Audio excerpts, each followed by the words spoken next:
आलो ताई. अनु आत्ता घरातून निघालीये. मी पण रेडी आहे. व्यवस्थित लक्ष दे तिच्याकडे निरंजन.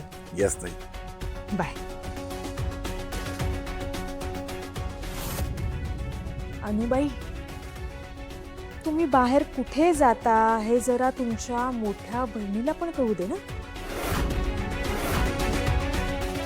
पिऊ, खरं सांगू, टीव्हीवर प्रथम निर्दोष असण्याची मी बातमी पाहिली आणि मला इतका आनंद झाला ना. खरंच, पण या सगळ्याचं क्रेडिट माझ्या आईला जातं माहितीये. म्हणजे लिटरली आम्ही सगळ्यांनी होप सोडून दिले होते. एकटी आई अशी होती जी ठाम राहिली. तिने जर हिंमत दाखवली नसती ना तर प्रथमला खोट्या आरोपाखाली गिल्टी ठरवून मोकळे झाले असते सगळे. काकूंबद्दल इतकं सगळं ऐकून आहे ना, त्यांच्याबद्दलचा माझ्या मनातला रिस्पेक्ट आणखीन वाढलाय. खरं सांगू का, मला काकूंना भेटायचंय का? कधी भेटू? एक काम करतो ना, मीच तुझ्या घरी येतो. घरी हा, घरी. काय प्रॉब्लेम होईल का? ऍक्च्युली आय एम सॉरी, पण माझ्या घरचे खूप ऑर्थोडॉक्स आहेत. म्हणजे तुला जर मी घरी नेलं ना तर त्यांना असं वाटेल की आपलं अफेअर आहे. व्हॉट? अफेअर?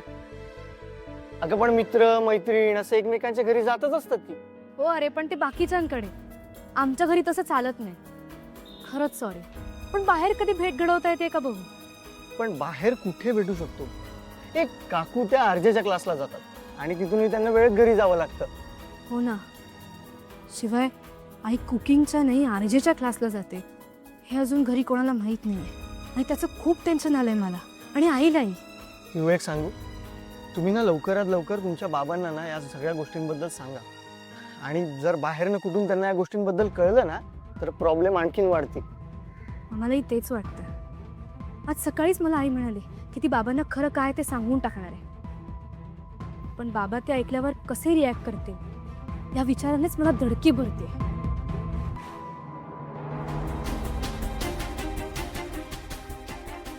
रिक्षा.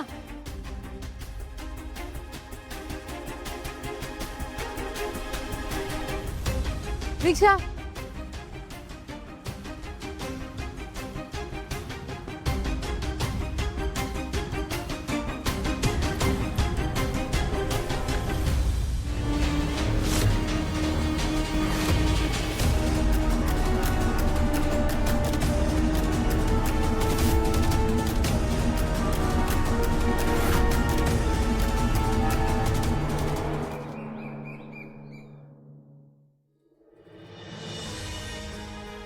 सर, कामात आहात? हो पण होतं चाललंय. बोल ना. हा, म्हटलं जेवण केलं असतं. हे काय तू डबा घेऊनच आलास? आपल्याला नवीन साईट वरती जायचंय ना. अरे हा, ते साईटचं लोकेशन काय रे? हा, त्यांनी मला लोकेशन पाठवलंय. एक सेकंड ना. हे बघा. अरे हे म्हणजे ते अनुच्या क्लासच्या जवळ आहे. माहिती मला हे. चल एक काम करूया, साईटवर जाऊया. अनुला पण भेटता येईल मला. आत्ता अनु क्लासला असेल. चल जेवूया आणि निघूया. चालेल सर. खरं सांगू का, आज ना माझा मूड असा काहीतरी मस्त नॉनव्हेज खायचा आहे. पण काय करणार, बायको जे डब्याला देते ते खावंच लागतं. आणि आपल्याला हवं तसं बायको कधीच वागत नाही. सर, मला नॉनव्हेज खायचंय ना. मग तुम्ही तुमचा टिफिन खोलूच नका.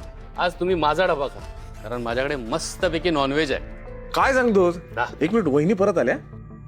नाही, आईने बनवलंय. माझी आई उत्तम नॉनव्हेज बनवते. अरे हे जे आई लोक असतात ना, हे भारीच बनवतात सगळं.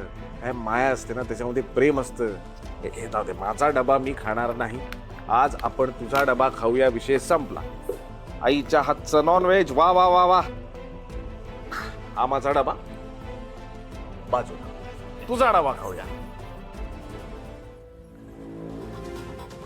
हा बस.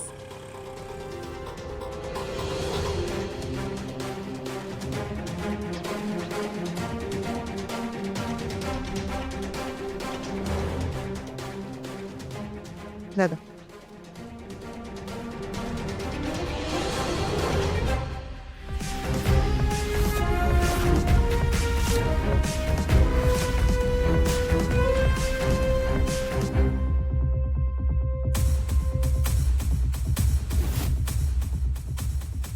ही बाईक, मला असं का वाटतंय ही बाईक मी याआधी कुठेतरी बघितली आहे म्हणून.